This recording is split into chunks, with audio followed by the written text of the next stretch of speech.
Hi, this is Riddick Big Daddy Bo, two-time former world heavyweight champion, and you're watching Cool True Sports. True School Sports.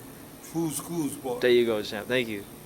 All right, Brendan Taylor here, True School Sports. I'm with Bill Haney. How you doing, Hey, Bill? brother, how are you? I'm well. Nice to meet you once again. Yeah, I met thank you the you. other day. Thank you. Obviously, you have a very great talent in your son. Oh, absolutely. In Devin. Yes. Talk about just this year for him. Like, what do you guys have on the docket, like for plans? Well, right now, Devin is recovering from shoulder surgery, so that's our main priority. Is just kind of rest and rehab. You know, and it's fortunate for Devin. He had been fighting at a pace that was so, you know, it's tremendously crazy. Yeah.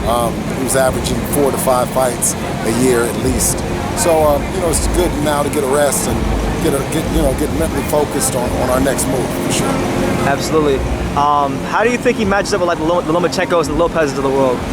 I mean, you know, that matches up great against any 35-pounder for sure. Mm-hmm. I mean, he has the length, he has, you know, his height, you know, reach, range, you know what I mean? So he's very competitive to anyone in the world at 135 for sure.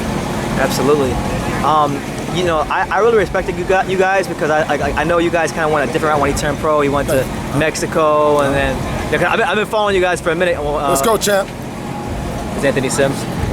I've been following you guys for a minute, going back to the real Devin Haney TV days when you guys were all the way back then. Just talk about, I guess, like the journey and just how you've been able to move him so far.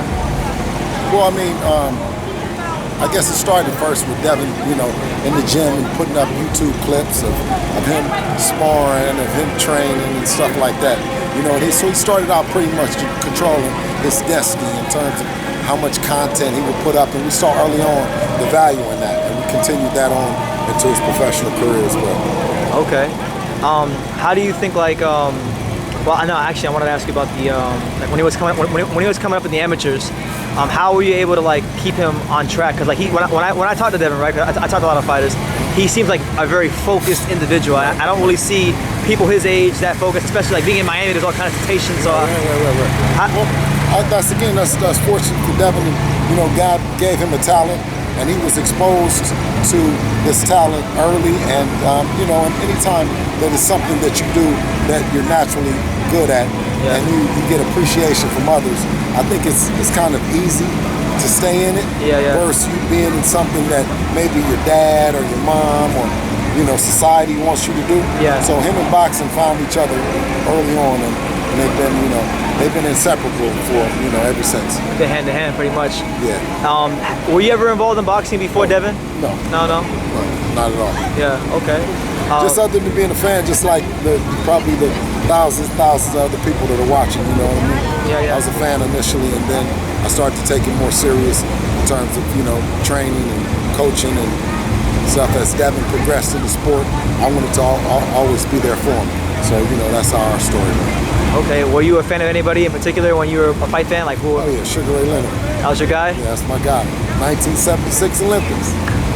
Probably Howard Davis was on that team too, right? Howard Davis Jr.? Yeah, Howard Davis, but I was always a Ray Leonard fan myself. Yeah, okay. Yeah, Ray Leonard was an exceptional fighter, man. Howard was a good fighter as well, though. I think he was favored over Leonard, right? Yeah, he was. That he was, yeah. Okay.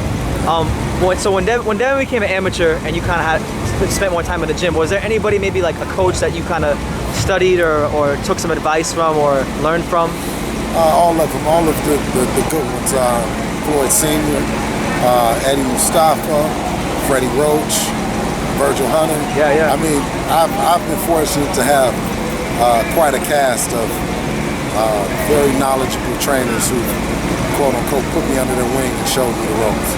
Yeah. What was like the best piece of advice they gave you? If they gave you any advice? Coach Al Mitchell. Keep your hands up. He's keeping it pretty basic, but you know they say keep it simple, keep it stupid. You know, so. Yeah, you know, because a lot of different styles, you know, and a lot of different fighters gain confidence. And, you know, you gain confidence, the more you gain confidence, the more you want to let your hands down and showboat and stuff, you know, and that's the recipe for disaster, you know, with any fighter, to me. We saw it happen with Tony Harrison when he fought Charlie. He kind of got a little bit loosey-goosey in there. Right. And then you kind of saw when Tank, when he kind of spaced out a little bit against Gamboa, you know, so just want to keep your heads up. That's the way I learned. Okay, yeah, that's great advice, and that's from a great coach, Al Mitchell. You know, Yeah. Olympic guy and whatnot. You know Al then too. I know of him. I never met him, but I know of him. I know he's been involved in the Olympic team. Marquette, Yeah. He's up in Marquette. Yeah. Okay.